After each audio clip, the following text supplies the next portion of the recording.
In the first moments, the camera sweeps across the ocean and pans up to reveal a silhouetted city, illuminated by a setting lines the point of view intro sequence that moves and navigates its way through the harborside city of Lost Heaven, revealing a vast and engrossing landscape filled with detailed vistas, buildings, people, vehicles, places to go and sights to see. A place that feels like a love letter to a once golden era of American life, filled with sentiment, intrigue, and a cautious optimism for the future. One that reminds us of simpler times, not just in our own lives, but in the lives of those who experience such brutal realities, living on the edge of industries being formed, corporate monopolies taking hold economically, technologies adopted and thrust into public domain, the rise of individualism and capitalism, with all its parasites, good and bad, the consequences of any type of success or evolution. But primarily it was the levels of intensity and surrealism of these individuals who lived lives of such hedonism and excess, consumed with a need to take whatever they could and damn the consequences. Those who were close enough to experience just what it was to exist in a world where you could have anything you wanted, all you had to do was give up tomorrow. Mafia 1, or Mafia the original Gangsters, was an action-adventure game developed by Illusion Softworks that came out many long eons ago back in 2002. A somewhat turbulent time with the world still reeling from major events such as 9/11, which had left a question mark on the public's perceptions regarding media. What was okay to joke about? What themes are allowed to be explored? And what is the audience's appetite for video games where the primary focus is on violence? It turns out that the public really just wanted good art, and 2002 was a great year for art and gaming. Aside from the eponymous Mafia, that same year saw GTA Vice City, the port of GTA 3 to PC, Zelda The Wind Waker, Warcraft 3, Tom Clancy's Splinter Cell, Time Splitters 2, Resident Evil, Medal of Honor Allied Assault, Tony Hawk's had a bunch of games that came out on different platforms, The Elder Scrolls 3 Morrowind, Battlefield 1942, Need for Speed, Hot Pursuit 2, Age of Mythology, Final Fantasy X came out right before Xmas 2001. I mean, the list is huge. There's like half a dozen franchise monoliths that have gone on to become some of the biggest common household gaming titles ever. I mean, the first Call of Duty title was only 6 months away at this point. So it was a time where people were really starting to take some risk with their video games. The media was no longer restricted to crappy movie adjuncts and children's themes. It was beginning to see real grit and impactful narrative weave its way across an interactive format. One that was seeing the collective mind share of hours invested into video gaming increase exponentially every year. People wanted film and theatrical level storytelling in a gaming format, and we were getting it. Games like Max Payne, Metal Gear Solid, GTA, and even games like Wolfenstein were starting to provoke more questions about morality in gaming. From the occult and fascistic and odious designs of the Nazi occupation during the Second World War, fictional nuclear espionage in the military-industrial complex with Cold War themes, Big Pharma and their reprehensible desires to control and compel individuals through medicine and pharmacology, all the way to boilerplate crime, car stealing, gang warfare, the endless struggle between the haves and have-not. Some of these ideas had already been explored through traditional media, movies, literature, and some TV shows, although not much of the latter. As the world was still getting used to the idea of serialized media, video games were in the same position, and the potential of narrative storytelling within them was only just starting to be realized. We were now getting to see more complicated character arcs, various motivations and agendas reaching from the heights of global powers down to local crime figures, all packaged into neat story-driven action shooters that made you wade into that morally relativistic territory. Questions about survival, political and military ethics, and the limitless moral grey that so much of the world lives in. Those games mentioned were beginning to explore these same ideas, and much to the audience satisfaction. Not only did these games play big goodly, but they also were able to explore relevant and pressing topics. But they did so in a way that pushed the media technology to the edge. All this really evolved from the passions and determinations of so many keen developers and creatives who knew how to balance engaging story with gameplay. Games were no longer just cheap, gimmicky products to be consumed once and then discarded, but pieces of art that could be replayed and interpreted several times, even allowing for player choice and even ethical discretion to direct and determine the outcome. At the time of these games coming out, I was just a wee young laddie. So all of these perspectives come with a healthy dose of nostalgia beans. But at the time, you couldn't look anywhere in a gaming store, magazine, or gaming media without seeing a title that was critically acclaimed, not just in the gaming world, but by creatives and artists from all domains that were just starting to see how impactful and effective gaming narratives could be. Mafia was one of those games that really started to break the mold in a lot of ways. Whilst open world is a term used at a frequency that can make an epileptic feel motion sick, back in the 2000s, this was a mechanic that wasn't really used that often. But Mafia allowed you to explore quite an expansive map that was well populated with NPCs and different vehicle types, and you were just able to drive around and explore all the locations that had already been revealed to you through the trailer and through the intro sequence, as well as everywhere you went during the playthrough of the game. The game made you feel like you had actual agency and control, as you could navigate wherever you wanted to go and break through the boundaries of that traditional linear level formatting. The world of Lost Heaven might seem a bit barren and empty now, but I remember playing dozens of hours of just the free play mode, just getting into shootouts with police and the other crime families. But it was all the subtlety and attention to detail that made this game stand out. Small things like having the intro sequence naturally transition into the game, and when Tommy steps off the train platform, automatically you're already into the narrative. And right from the first few lines of dialogue, you can see the quality and care that was invested into the writing. Throughout the game, there were so many dialogue-heavy scenes and moments that were actually compelling and interesting. And that's not to say anything bad about other games and shooters like GTA, but their dialogue always aired more on the side of comedic and satirical. You some kind of tough guy? You dress like a woman? You got on panties like a woman too, huh? Which was totally fine and enjoyable, but it was nice to see a game like Mafia that was more realistic as far as character interaction and dialogue was concerned. The writing was also heavily supported by the narrative structure that was unfolding through this retrospective conversation between Tommy and the detective. This is also such a unique and interesting framing device for the story. It helps presage the series of events that leads our character here. It's all the little things like that that really comprise this much greater whole. And as we know, small things can be just as satisfying as the big things. Or so I'm told. I think one of the qualities that made this game really shine was the fact that it was trying much harder to emulate movie structure instead of gaming a lot of the time. All the cutscenes and character interactions appear much more the way you would traditionally see in film. There is much more nuance in that kind of storytelling, which is why having realistic events and even true representations of the time the character lives in helps drive the urgency and legitimacy of the plot. During the 1930s, the United States was going through the Great Depression, which was a devastating economic period that was characterized by high unemployment, poverty, and decreased industry. This makes Tommy's simple desire to be able to survive all the more compelling and understandable.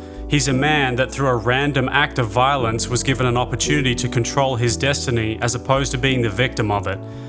The game is heavily invested in making the experience feel cinematic and immersive, not just in its writing or visuals, but in the mechanical framework of the game's UI. At the time, UI controls and heads-up displays in games were pretty basic. They needed to convey user and system controls as clearly as possible. Considering how many games weren't trying to be realistic reflections of life, there wasn't a massive incentive to make the controls anything other than basic SVGs with some text. But Mafia went above and beyond. It wanted to adapt the relative technologies and equipment to the UI so that when you had to be shown controls, it didn't feel intrusive. Which is why they did such a good job with the magnifying glass that acts as the map, which shows the vehicles moving around and nothing else. It's a super minimal way to show the player the direction of the roads and which way to go. This combined with the compass way marker helping direct the player to go the right way, the pocket watch is a way to place a timer on the actions with a simple red overlay to indicate how much time is left, as well as the car's speedometer and RPM meter that look like the real car's dashboard, even showing the total distance the car had travelled. These simple additions round out an already captivating world and give it that extra push to remind you just how much the creators wanted you to experience something authentic. The soundtrack also really captured the music of that period. The big band club music, swing, jazz, and bossa nova tracks all injected so much life into the world. The more casual and fast tempo songs made it fun to drive around and get into chases. And then there was the unique orchestral scored songs which fit perfectly into the suspenseful parts of the game that needed some tension. Driving around listening to 30s music was ultimately satisfying, because this was at a time where Grand Theft Auto had introduced the concept of having the radio playing all the time whilst you're operating a vehicle, but this idea was so well suited to Mafia, as so much of the world building was determined by the culturally and historically specific aspects of the time. So the sound and look had to be just right, and at the time, this game looked pretty great, which is what made driving around and just running people over so enjoyable. If you look at it now, I think it still has a unique charm and atmosphere for a game nearly 20 years old behind the technology of today. The indoor sequences certainly have aged a lot better today because they had more detail and texture than most of the outdoors. So the game's aesthetic is much stronger where the areas are more predominantly indoors. That's also not a criticism of the game, just a reflection of the technology's ability of the time. One of the other unique aspects of the game that was really interesting was this idea of getting weapons and equipment before each mission from Vince, as opposed to just being strapped with an arsenal strong enough to invade a small banana republic all the time. It made each mission feel like there was some actual planning and foresight that went into them, and that all these gangsters would retaliate appropriately and not with full force every single time. And the same goes for the vehicles. Being able to unlock a certain type or be given one by Ralph was a nice way to engage with the cars of the game. There's nearly 80 plus different types in the original, which makes for a decent amount of variety. Some of them were just the same model of car with slightly different alterations, like having a tray in the back, but overall it felt like there was more than enough to keep you interested. It was also really nice having the vehicles respond to damage based on the weapon that was used and where. It just makes your interactions with the cars in the game all the more meaningful.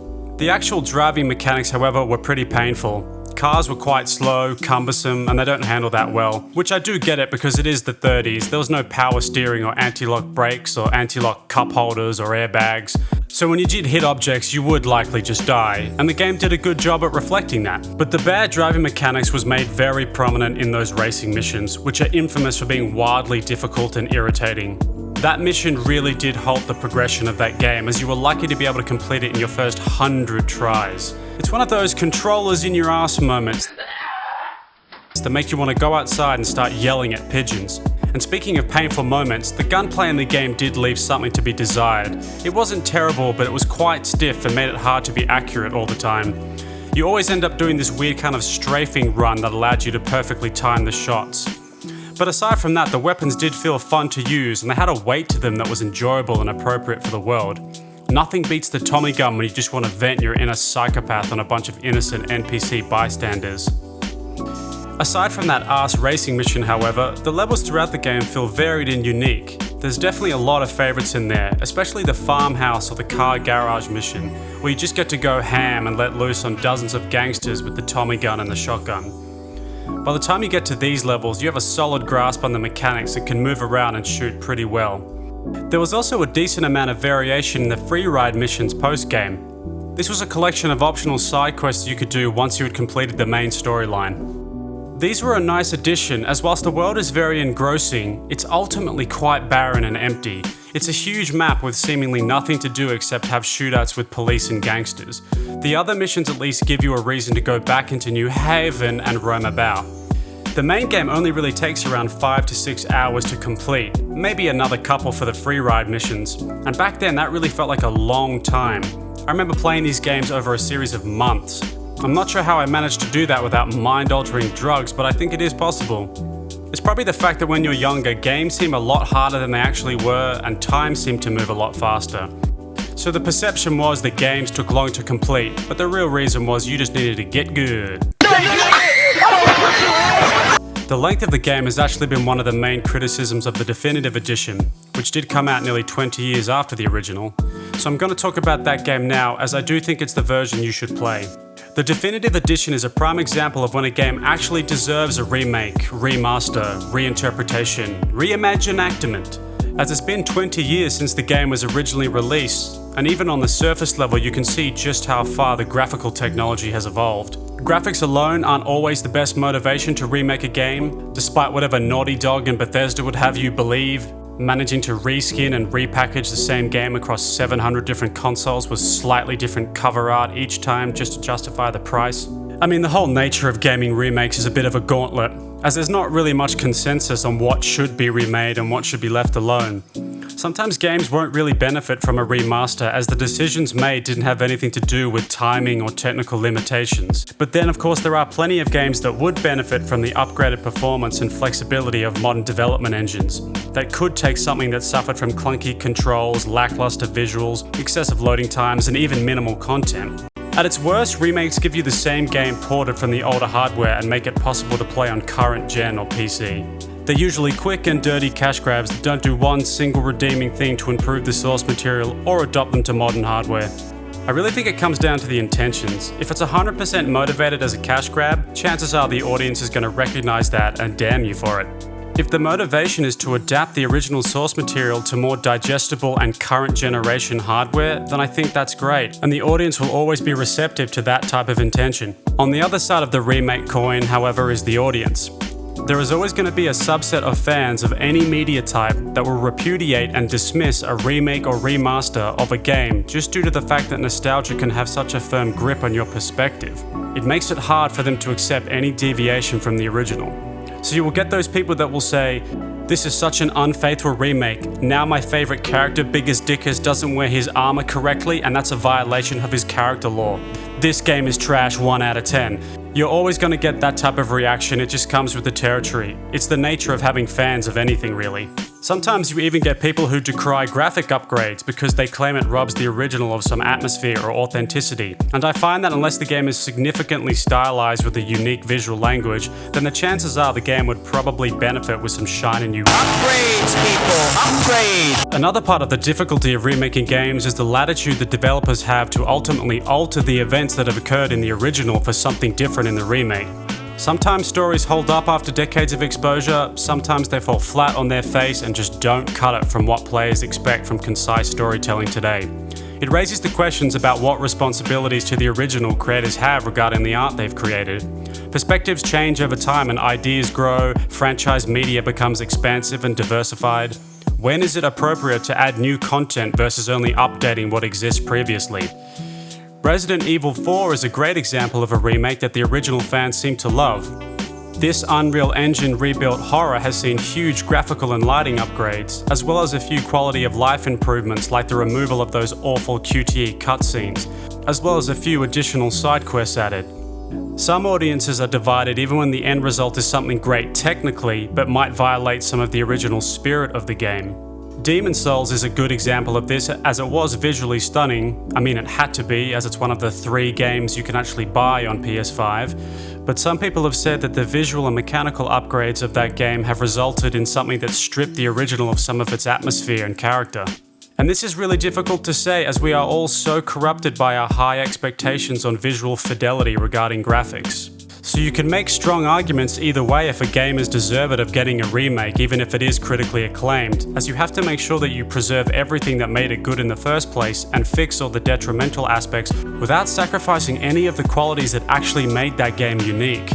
Sometimes this is obvious, like graphical enhancements should always be considered, but only if the improvements will actually improve the atmosphere of the world and not just appear sharper for clipped YouTube videos. But we human beings are visual creatures and we like shiny shit, and it's also a phenomenon that we just like the idea of the new version of something, even if it sacrificed some of the qualities that made us interested in the first place. Which means the new art being created no longer has the qualities that actually inspired the original audience to lift it up to such high praise. Meaning that there's even less of a reason to engage in the original source material because the new audience doesn't see a reason to. I mean, I think the king of this example would be Final Fantasy VII, a game that straddles the line between remake and just new game. Full disclosure, I haven't actually played the remake yet, although it is on my long list of things that I should play. However, even by looking at it, I would already understand and accept that the changes that have been made to it make it more accessible to a newer audience. I just don't think the audience would have been as interested in this game if it was still fixed and turn-based. The overhaul of the actual fighting mechanics I thought looked like an improvement. I really did enjoy the original turn-based style, but it's just not as well suited to a game that is so much more dramatic and theatrical. I was also very glad to see that they had removed the random encounter aspect of the game. I mean, that is a concept that has found its way into so many role-playing games, and it is absolutely butt-ass. I'm glad they've removed that. But the remake seems to be doing quite well, and I think it's because the original is readily available to play on pretty much every platform. And that's just smart business. The more SKUs it's on, the more market distribution you're gonna get. It also means you avoid the risk of totally alienating a segment of your fan base that feels that the new version is intended to be a replacement. It also takes such a small amount of effort to leave a game up on the store. Just give players the option to play the original game. I don't know why this is such a big issue for so many studios. They do seem to operate with this idea that they are replacing the old game, which is not a good philosophy to hold when it comes to remaking games anyway. I think it's better to look at the remake like it's new content that can coexist with the original, a way to allow different ideas to shape some of the original story or gaming mechanics.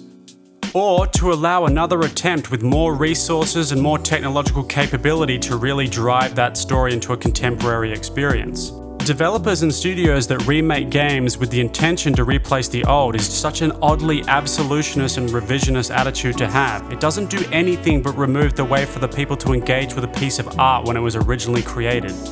I mean, unless the game is an utterly irredeemable pile of dog shit that had some morsel of revolutionary potential but was only denied its successful reception due to some uncontrolled circumstance, but I don't know any games like that.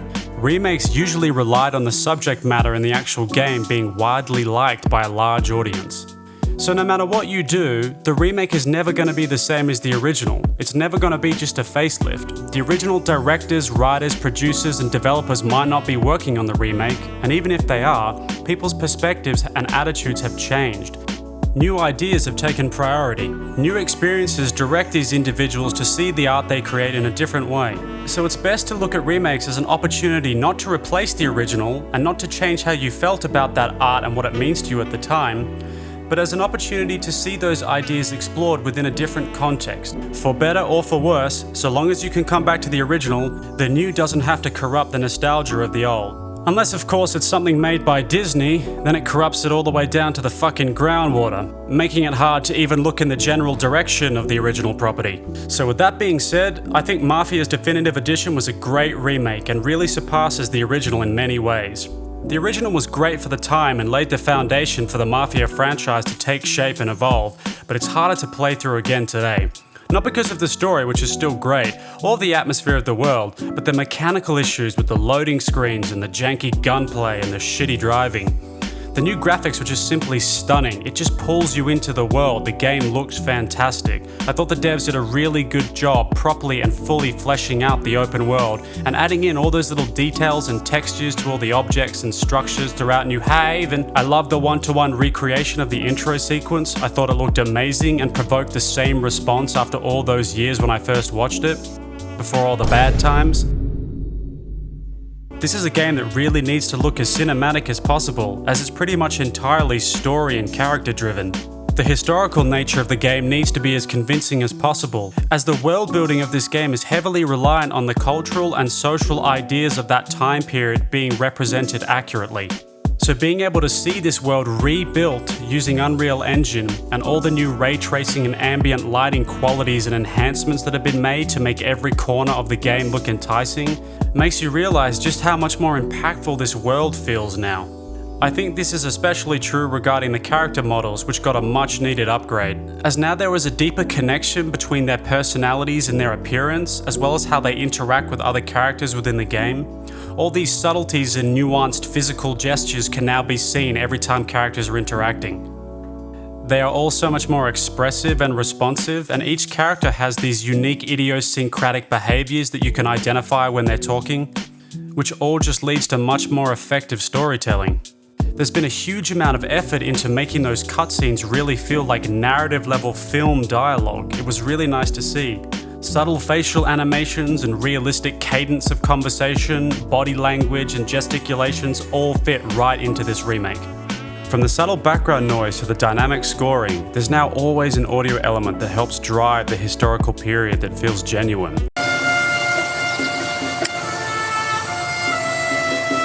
All the sound effects for the cars and weapons have been re-recorded and now sound exactly like their respective sources.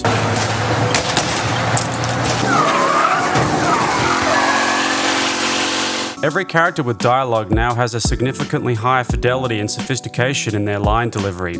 All that stiffness has been removed. Now, Polly and Sam have already vouched for you, but you need to understand we have a few rules around here, so you listen and listen good. Most of the dialogue has been rewritten to sound less unnatural and more appropriate for the time. Conversations feel more authentic to the vernacular of the period. So that's how a regular palooka goes from cabbie to mob enforcer overnight, is it? Just dumb luck? Didn't feel that way at the time. This is not to say that the original dialogue was overly unnatural or unbelievable, but the newer dialogue sounds like an actual exchange between two human beings, as opposed to a well-recorded and well-executed expositional mouthpiece. Rello's probably pretty pissed right now.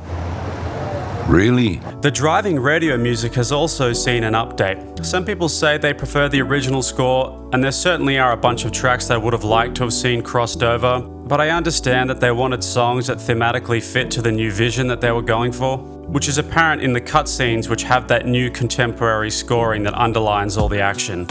Pack of boys near her place, the punks, cattivi ragazzi. I want to pop it, Tom. All the heads-up displays and UI controls have been updated and now blend seamlessly into the game. The minimap is now an actual map that naturally adds the waypoints and directions and looks like a map of the time. All the mission objectives and waypoint markers have also seen an update, and if you still want that hyper-minimal gameplay, you can actually remove them. But the overall UI framework for the game just looks really nice and clean, just well-rounded UX. Tommy's movements are now a lot smoother, both in vehicles and on foot. Things still feel like they have some weight to them like you experience in GTA, but they're not as difficult to finesse and still feel impactful like when you smash into objects.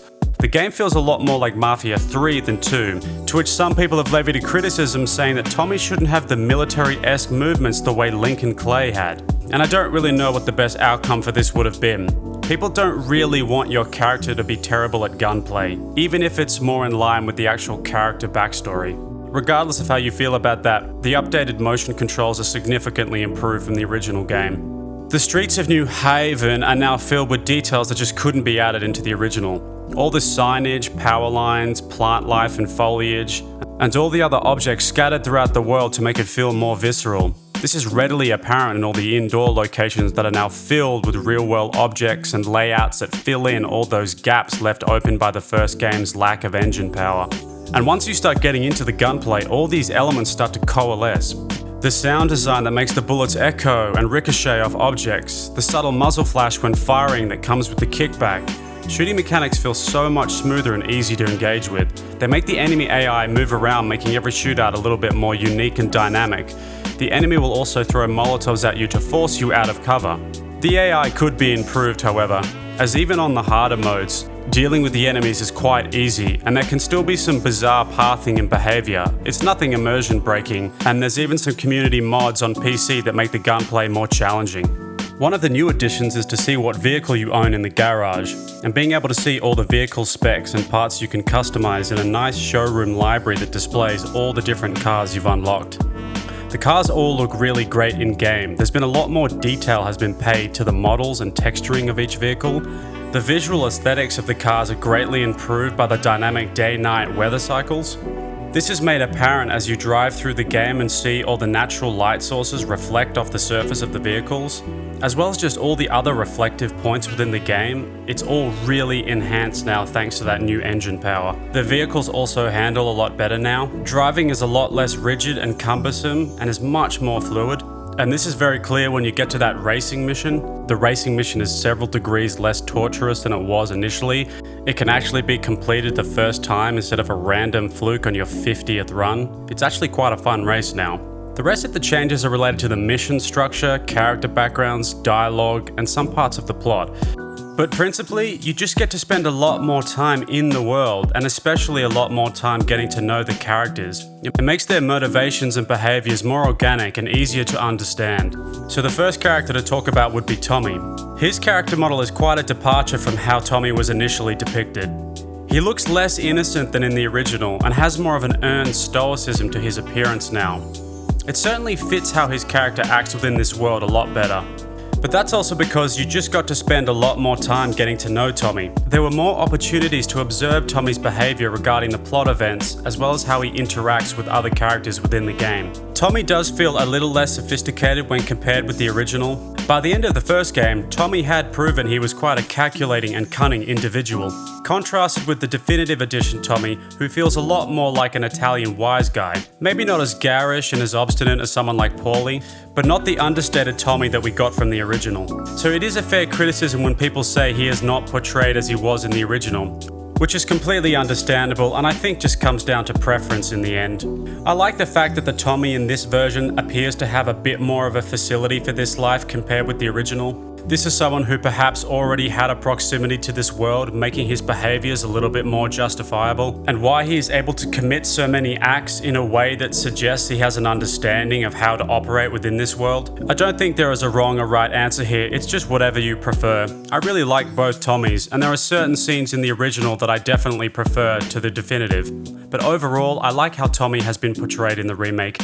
The next character change was Paulie, and this was another one that was quite divisive online, as some people preferred his older and wiser representation in the original, who seems a bit nicer and a bit more of a teacher and steward to Tommy to help guide him. He's more composed and less irrational. In the remake, he is much more of a comedic foil for the other characters. He has problems with alcohol and a general recklessness, which is why the Don and Frank can't take him seriously. He's impatient and he cannot see the larger schemes or the consequences of so many of his actions. The Don and Frank know that he's never going to be anything other than a thug who's good in a fight. In the remake, he's much more believable to his character because of the writing and how it reveals his true nature over time. In the original, you never really learn anything about Paulie. He's just another loyal soldier that does the Don's bidding. The story in the remake slowly reveals the truer nature of Paulie and why he wants out of the gangster life. And with the addition of the Don concealing the fact that they were actually distributing drugs, Paulie now has legitimate reason to feel slighted and want to get away from the whole situation, making the bank robbery heist much more of a pertinent motivator for his character. It also goes without saying that there is a significant age difference between the original characters and the ones in the remake. In the remake, Paulie, Tommy and Sam all feel roughly around the same age, around early to late 30s. In the original, Paulie felt like he was in his late 40s, Tommy was in his early 30s, and Sam I think in his late 30s, which explains why the characters are a lot less mature when compared to the original. But again, the writing is a lot more suited to the new characters, but if they had the same capacity for the original, I'm sure that could have worked as well. The next character is Sam, who I feel now is much more complicated, as in the original he was almost completely devoid of any personality, which made his betrayal of Tommy in the end a bit misguided. He is still as sharp and as scheming as he ever was, but they've given him a lot more humanity and depth compared to the original, like actually giving him some flaws and humanity. Like his weakness with the prostitute, that he asks Tommy to intervene, going against the Don's wishes, knowing that he is responsible for the prostitute being in this situation. The fact that he actually has a moral line that he will not cross. It makes him so much more interesting as a character. He's no longer just a placeholder henchman that's convenient for the plot. It also makes the finale with Tommy and Sam so much more meaningful, because you get the genuine impression that Sam feels guilty about what he has to do, knowing that Tommy risked his life to save the prostitute at Sam's request, as well as the multiple other times Tommy saved Sam's life. I like the way that Sam is portrayed as this quietly opportunistic chameleon. He's committed to this life of being in the Mafia. He understands the rules that he has sworn to live by and conduct himself. He still wants to get along with everyone, but he is much less naive when compared with Paulie or Tommy. He completely understands the consequences of the organization that he is a part of. He also understands that whilst you can have friends and get along with people, that ultimately no one can be trusted and there is no honor among thieves. So he does come across as a bit standoffish and arrogant throughout the game, and he is certainly suspicious of everyone and everything, but this is much to his advantage, as he knew the second he spared the prostitute's life that he would have a bargaining chip with the Don that he could use against Tommy and ultimately betray him to get what he wants. So the revision of his character is much better than the original. I mean, again, there really wasn't anything going on with Sam in the original, he was just kind of there. Don Salieri's character has also been given a lot more life. The original, he was almost a stand-in for an older mob boss archetype. He really didn't have much unique personality. He's a bit younger in the remake, and I think that gives his character more energy and vitality. He is still wise and commanding the way he was in the original, but he has more gravitas now and he carries himself with a lot more grandiosity than he did in the original. He's also shown to be more sentimental than he was in the original. as once you've concluded the mission where you kill Morello, it shows Salieri drinking to his memory with a photograph of him and Morello when they were younger. And this is a nice touch, as it does help contextualize the long-standing rivalry between them. Like the rest of the characters, he just has so much more depth now. You initially see him as a reasonable and decent person, only to find out later on that he is just as brutal and amoral as any other gangster. He's more flawed and conflicted, but still, like Sam, ultimately selfish, and will use anyone or anything to achieve his ends. He uses the ideas of loyalty and camaraderie and a commitment and blind faith to this Mafia code to deceive and manipulate his followers to his own ends. Aside from Detective Norman, he delivers some of the best performing in the entire game. And speaking of Detective Norman, his character went from an utter cliche and someone who was just used to help with the exposition, transformed into one of the critical moral barometers for the story, an individual who is under no misapprehensions about who Tommy is, and refuses to let Tommy hide behind a misguided sense of principles, but also understands that he has a family and he really just wants to do what's best for them now. I would have happily watched an entire feature-length film that starred Detective Norman and Tommy in a cafe. The dialogue and line delivery in these scenes is absolutely exemplary. I was looking forward every single time I saw those cutscenes roll around. The next character that was changed was Frank, the Don's consigliere. This was another good example of how someone was changed for the better. I know people have characterized the new version as more clinical and dispassionate when compared to the original, and that it makes it harder to want to spare his life and the overall impact of his eventual death. And whilst I do see this perspective, I like how he's portrayed as this really wise and meticulous right-hand man that only really survived because he was irreplaceable. His friendship with the Don was superficial, and the second Frank couldn't be of use, he would have been killed. So I like how restrained he appears to be and how calculating he is with every moment, knowing that he has to predict and mitigate for so many outcomes to ensure he has a chance of survival. I really like the lines about how tired he was of looking over his shoulder and the fact that he stood up to the Don over the dog. It contrasted the stark difference between them and their moralities. The Don will do anything to survive and make money. Frank won't. Frank's character is also critical in the progression of Tommy's disdain for the gangster life. Frank tries to illuminate to Tommy the type of person that he will need to be if he wants to survive, and that he does have the capacity to do so, but that he should separate himself from the way the Don has behaved and be a different kind of leader. But in the end, Frank just ended up being another augury for Tom, a depressing reality check that revealed the likelihood of where he would also end up himself. But one of the biggest character changes that we see in the game is Sarah, Tommy's would-be wife. She's a really likable Italian lady that has a personality this time, and a good one at that. She has so much enthusiasm and charisma. She's like video game Linda Cardellini. All her banter with Tommy is really great to watch. The chemistry between the two characters feels natural, and just the organic consequence of two characters brought together by chance.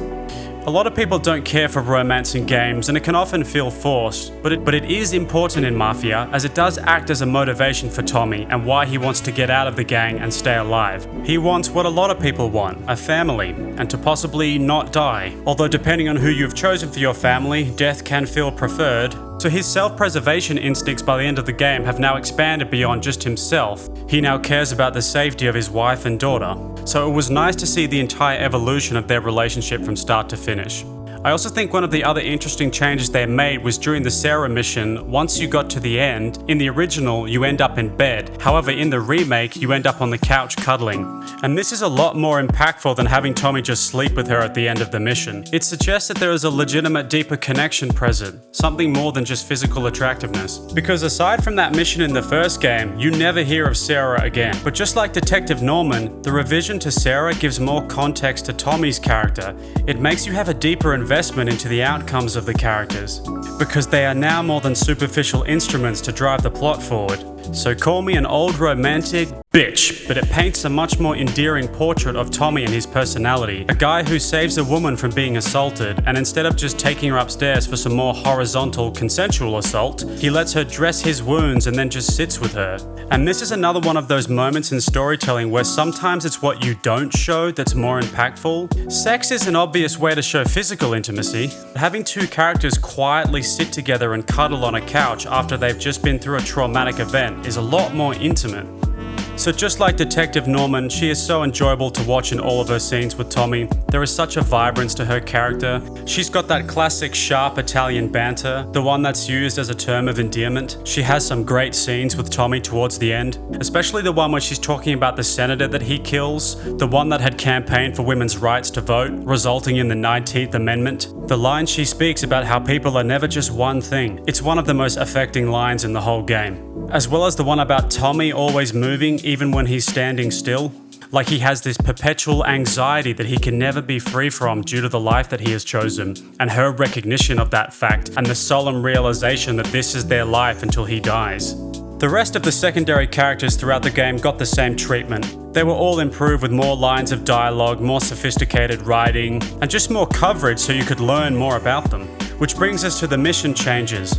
Pretty much all of the missions received some change or upgrade, and this was done by either expanding the scope of the mission, elongating certain parts, and then some revision to how the sequence of events unfold within each mission.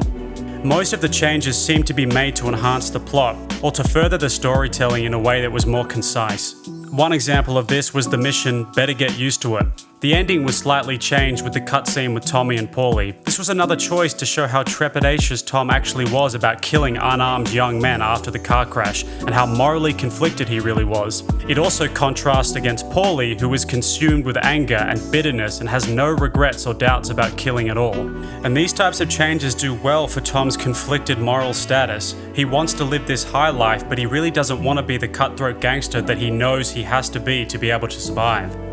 The mission after this, called The Whore, has another example of how Tommy is struggling with these issues, as he spares the hooker's life at Sam's request. And this was actually not in the original, but is an important addition to show Sam's humanity, but to also reveal the unending hypocrisy that all these gangsters seem to have. They all claim to conduct themselves according to these strange codes and criminal virtues that they continuously violate when it's in their own self-interest. And this moment with Sam outlined his own hypocrisy, as none of the family's members want to challenge Salieri outright, but will often attempt to circumnavigate the rules just so long as it doesn't come back to them negatively. I think this also makes more sense to have each man have a line he won't cross, because if they didn't, I think Tommy would be significantly more repulsed by the gang life and not be able to stomach them at all. This scene also makes much more sense with Sam's betrayal later on, as he knows he can use Tommy's failure to kill the girl against him with Salieri later on. By the end of that mission in the church, once Tommy has dispatched all of the rival gang members, which is now a much larger segment of that mission, the priest he offers money to says, "I don't want your blood money," which in the original he just says thank you. Again, the remake really wants to emphasize the duality of Tommy's situation. Tommy wants to do the right thing in a wrong situation. He has all the moral trappings of someone with a conscience, but at the same time, all the obedience and servility of a hired thug. This kind of conflict is why Tommy is more enjoyable to watch now, as before it was much harder to see the nuance in his character. There never was really many indicators that he struggled with the consequences of his behavior. Just kill 50 people and then it's bedtime with Sarah. Which is why when Tommy asks Sarah to marry him, it's not in a prepared and theatrical way filled with romance, it's asked in such a moment of quiet resignation. Tommy's had to kill both police and gangsters in a protracted shootout, nearly claiming his life as well as gravely injuring Sam. He wants to marry Sarah as there might not be too many chances to do so considering his lifestyle. So the ask is almost out of duress. And Sarah's response is also thematically poignant as she loves Tom and knows what he is, but also sees the high probability that he will be killed in this business, so they should love each other while they can. So we get satisfying character outcomes because of what we are being shown throughout the game. Also, this all goes without saying, using a word that has gained popularity of late, the ludo-narrative dissonance in this game is quite strong. You murder police officers and gangsters in the dozens, but then you get to that car crash sequence and all of a sudden Tommy has hesitations. So yeah, it's always tough when you want your character to appear much more moral than they actually are within the game, but you still want the game to be fun. And this is why, and I'll touch on this in a bit, there could have been some more changes made to the story based on how you act and the outcomes that occur within the game based on player decisions. Another standout scene to highlight the writing of this game is when Tommy is driving Frank back to his house in the car. This is just par for the course regarding how much more critical and interesting the dialogue has become. That entire driving sequence was such a masterful way to inform the audience about the nature of Frank and Salieri's past, Paulie and Sam's shortcomings as capos and gangsters, and how Tommy is unique and has the ability to be all the good qualities of all of these people without being excessively brutal and morose like Paulie, or as short-sighted and as hypocritical like Sam, or as megalomaniacal and as arrogant as the Don. Frank can see that Tommy isn't just a hired thug, and at this point was trying to inform him that the Don is only loyal to those that provide value and make him money. The story about Salieri drowning the race dog after it lost was a great allegory to demonstrate the Don's selfishness and psychopathy. I think this might have also been a moment for Frank to start laying the groundwork for his escape. He wants to know if Tommy is as blindly loyal as the rest, or if he has enough self-awareness to realize that just like the dog, eventually everybody's utility runs out, and that the nature of their business and the lives they live is impermanent. The next time we see Tommy and Frank together is after Salieri has ordered Tommy to get the accountant books and kill Frank. This is when Tommy begins to realize just how ugly and ruthless this world is. The Don didn't care when the race dog had won them all these previous races, and he doesn't care that Frank has been a loyal friend and colleague for decades. He only cares about his business and his own self-preservation. Frank is just a gloomy portent for Tommy's potential future life, consumed with fear and paranoia about being killed by rival gangs, police, or even killed by your own gang. A slave to an intimate and ugly underbelly of the world that he's just not really cut out for. This is exemplified by moments like the one with Sergio's wife. Tommy is beside himself and distraught with guilt when he accidentally assassinates Sergio's wife instead of Sergio himself. He even tries to stop her from starting the car in a vain attempt to save her life. The trembling phone call he makes to Vincenzo post-explosion highlights just how unprepared he is to deal with the consequences of his actions. And Vincenzo's callous replies to Tom saying whatever happened, happened, there's nothing you can do about it now, is another moment to distinguish Tom from this world. This scene was handled a lot better in the remake compared with the original. In the original, Tommy just makes some stupid joke, which doesn't exactly make him very sympathetic. And you kind of need to be sympathetic if you want to believe that Tommy cares about the outcome for his wife and child. The scene right after this confirms what Tommy is not willing to do. He intervenes right before Paulie can shoot Sergio through an innocent waitress, as he's already racked with guilt and wants to prevent any more innocent lives from being lost. So I do think the definitive edition has done a better job at portraying Tommy as a sympathetic character, as this makes you hope for a positive outcome for this anti-hero, but also adheres to the ideals that Tommy's character has espoused throughout the game that is reinforced by realistic behavior. The other scenes that do this really well are the ones with Detective Norman, which are probably some of the best in the game. I mean, some of these cutscenes are better than most film dialogue.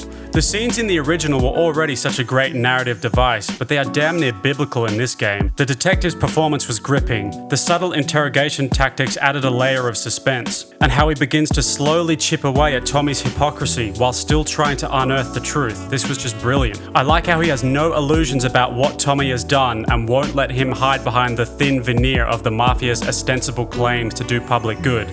The comment he makes about Tommy not being born in the crib with a heater was such a pointed way to humble Tommy and remind him that ultimately this was all his choice. Frank, the Don, and the detective all knew the reality of the world they lived in. The Don does try and remind Tommy of what will happen if he causes trouble for him, and Tommy, in a vain attempt to do what's right, keeps putting his foot in a big old pile of shit, the bank heist being the last proverbial straw, which was provoked by the Don lying about the importation of drugs, which I always thought was such an odd ethical hill to die on. Booze, tobacco, prostitution, gambling, murder, even sexual assault, all fine. But drugs? We won't have any of that filth polluting our streets. But at least Paulie's motivation for the bank job was more in line in this game compared with the original. It was the icing on the cake for the character reconstructions, really. Because in the original, it's never really made out to be anything other than another job, but in the remake, it's the magnum opus for Paulie. It's the last job before we all get out or die trying last job. But the thing is, in order to stop breaking the law, we gotta break the law just for a couple minutes and then we're gonna be done, retired. He's depressed and borderline suicidal and just wants out of the life, but he needs money, enough money to be able to stay gone. on. It's that tragic red herring always looming in the distance for criminals, like some taunting North Star. Just one more big one, then I'm out. Just gotta have one more beer. Just gotta have one more piece of chocolate, then I'm gonna stop. Just gotta have one more piece of heroin. And then it's out of my system, until I want it to be in my system again, which is immediately. All of this build-up made Paulie's death much sadder in the remake, and I think they did a good job of building up his tragic demise over several missions. The level of despair that Tommy has for those scenes also enhanced the final scene that Tommy has with Sam. The writing is less on the nose and is more sophisticated, and it really makes the culmination of all the events throughout the game meaningful. All the last cutscenes with Sam and Tommy were much better in the remake. Sam explaining to Tommy that all he did was follow the rules that they all swore to live by. And Tommy's reaction being a combination of regret but also guilt, as there are moments where he could have intervened, he could have done things differently, but he tried to control the outcome of circumstances that were far beyond his control. No matter what he chooses to do, the consequences are dire. And Sam reminds him of this fact, even though Tommy points out that everything Sam does is out of fear. For all intents and purposes, it's the same as the loyalty they all claim to respect so much. And that if Tommy had been a little bit more cautious and a bit more afraid about the possible negative outcomes, that he could have avoided being in this situation. The entire last exchange between Tommy and Sam, in my mind, was a big improvement over the original. And even though they didn't use the original Mafia motif to underline the conversation that was happening at the end, the score was still fantastic and made those last few exchanges really cinematic. Sam's final bargaining in the end was such a nice way to end his character arc. It revealed just how deceptive and manipulative he really was, a social chameleon that acted only in ways to play a part, when really, the whole time he was always gunning for higher things, but willing to do anything to survive, which is why he was right about Tommy. As the game ends, we now get a new cutscene that shows Tommy looking older at his daughter's wedding, giving a speech about family and references to his past life, whilst a visual montage plays the events that led to Salieri's capture, trial, and eventual imprisonment. Then we get to the final scene with Tommy that depicts his death. I really liked how they changed this scene from the original, as Tommy is no longer surprised by Vito and Joe, because of course he shouldn't be. Anyone addressing him by his original name he would know is there to kill him. The subtle change in the way he says yes. As in the original, Tommy's reply sounds concerned and confused. Mr. Angelo? Yes? But in the remake, it's drenched in sorrow and acceptance. A man who knew that all the time he was granted after his imprisonment was now over. It was time to pay the price for what he had done. Mr. Angelo?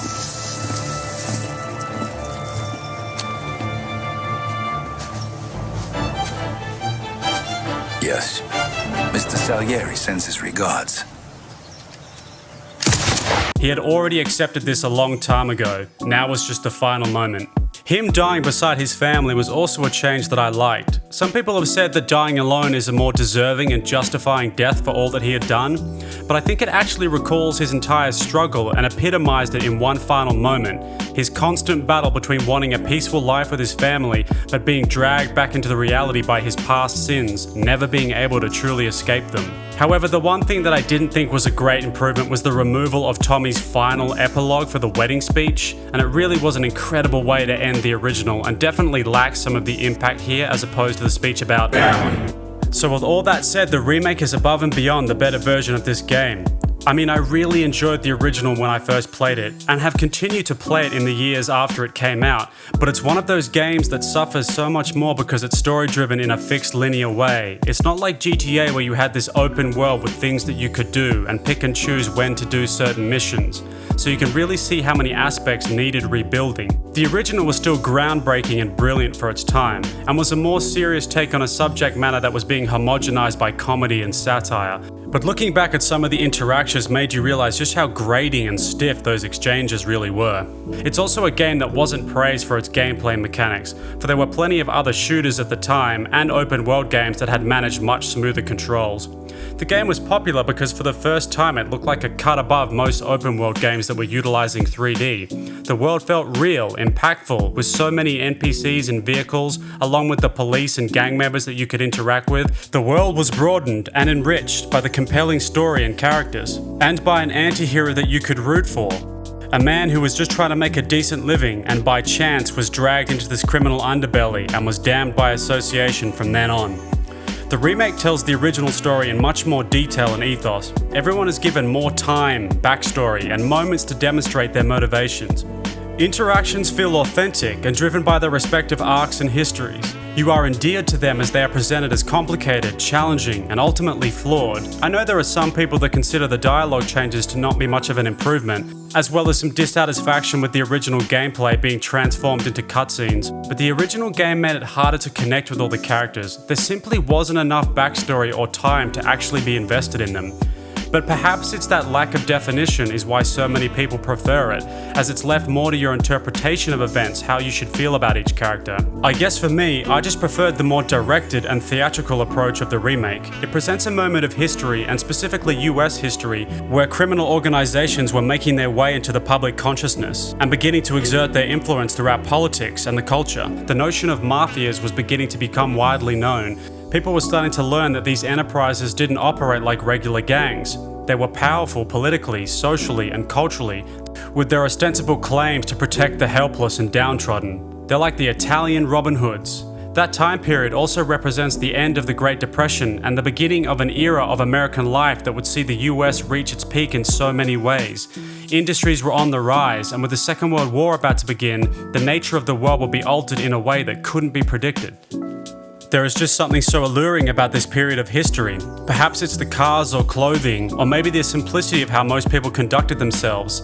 Or maybe it was the sense of unity that was seen in so many of the cultures. The US had a strong desire for its citizens to be individuals, to engage in the pursuit of happiness. People felt like they had a duty to their communities and to the country. So the city of New Haven is just dripping in that retro aesthetic now, and games set in this period are such prime candidates for graphical enhancements, as the cinematic style of the story is now brought to life by the amazing visuals. It would be very hard to go back to the original game, but to be honest, I wouldn't see much reason to. I didn't think any of the changes made were detrimental. They all improved either the level design, appearance, plot issues, and character dialogue.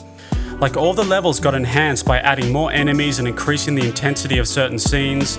The cutscenes are just brilliant to watch now. I look forward to every single one as it allowed the characters to come to life. I like all the story changes that were made, making Tommy more likable and his relationship with Sarah more of a critical aspect that impacts his motivations. The score I thought was refined into a really lush contemporary experience that didn't just endlessly rely on the original motif. All of the gameplay mechanics have been vastly improved, which make it much more enjoyable to just run around and gun people down. It was also great to see all the locations enhanced and rebuilt into palpable and genuine representations of the time. I think the biggest issue of the remake was just the length. I understand that when it comes to remakes of much older properties, there is always a concern that if the game is wildly different from the original source material, players can interpret that divergence as a way to diminish the material in favor of something more socially or culturally palatable. This isn't always the case, but it does happen quite a lot with legacy media. So a by-the-numbers remake is a much safer way to go, knowing that just keeping the story intact and just enhancing and realizing the potential that was limited by the technological constraints of the time was going to be enough for the vast majority of players who had a nostalgia to return to Los Angeles. But once that opening cinematic played and we saw just how rich and deep the world appeared, my hopes were for something a little bit more ambitious. Not to sound like another basement-dwelling egg roll and find fault in everything like some sort of apathetic truffle pig, it would have been nice to have seen all the efforts that went into the world building expanded into more than just the original story. Like, don't get me wrong, I think the game is exceptional, and it's a paragon of video game remakes done well. I just greedily thought there could have been more. Like, I'm not normally in favor of the Ubisoft approach of just protracting out your game's length by 100+ hours by adding a myriad of useless filler and banal fetch quest bullshit, but maybe there could have been more side quests and actions to do in this world. I mean, it's one of the primary complaints about Mafia 2, that whilst the game is really fun and the story is engaging and the world feels unique and authentic, there's just nothing to do outside of the missions. I mean, even the addition of the Playboy magazine collectibles was something.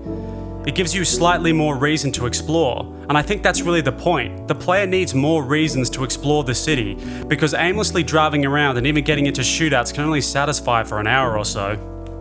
So why couldn't we have had some kind of Godfather, Mad Max, Far Cry-like territory system where there is gangs spread across the map that you could fight and take over locations to earn money? I mean, GTA has these same mechanics as well, so it's not like it hasn't been done. The Godfather on 360 had a huge portion of the game be about taking over and extorting businesses so you can earn money and rise through the ranks of the family. So why didn't we get this in Mafia? You could have had a bunch of different Italian, Irish, Asian gangs, all with unique locations that you have to go to, have shootouts with that fit in between the main story missions.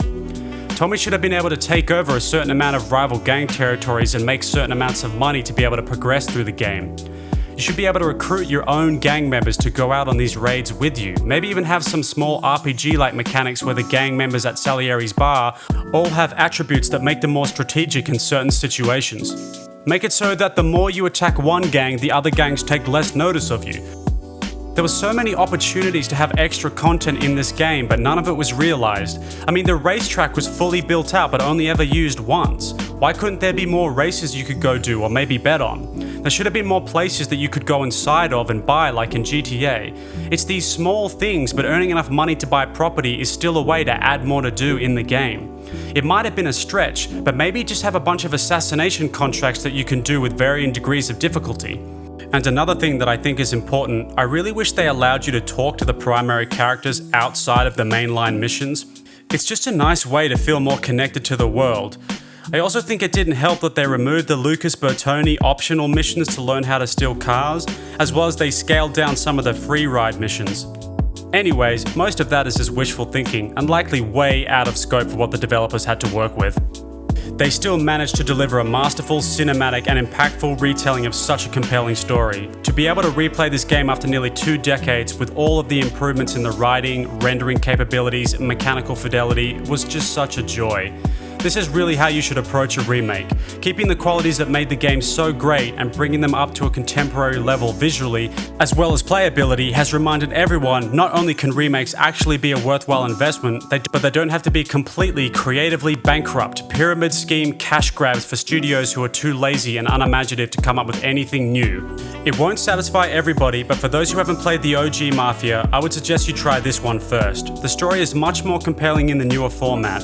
But that being said, all the other Mafia fans who didn't like this remake, there might be another opportunity soon enough to re-engage in the Mafia world, as Mafia: The Old Country was announced at the 2024 Game Awards. It looks like the game is based in Sicily in the 1900s in the fictional town of San Celeste, which was previously featured in Mafia 2, and is based around the origins of the Mafia.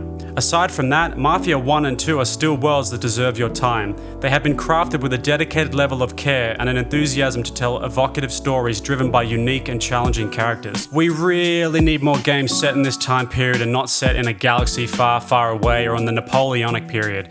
Give us more Godfather, Saboteur, Mafia, and LA Noire-like games, as there are more than enough stories that could be told.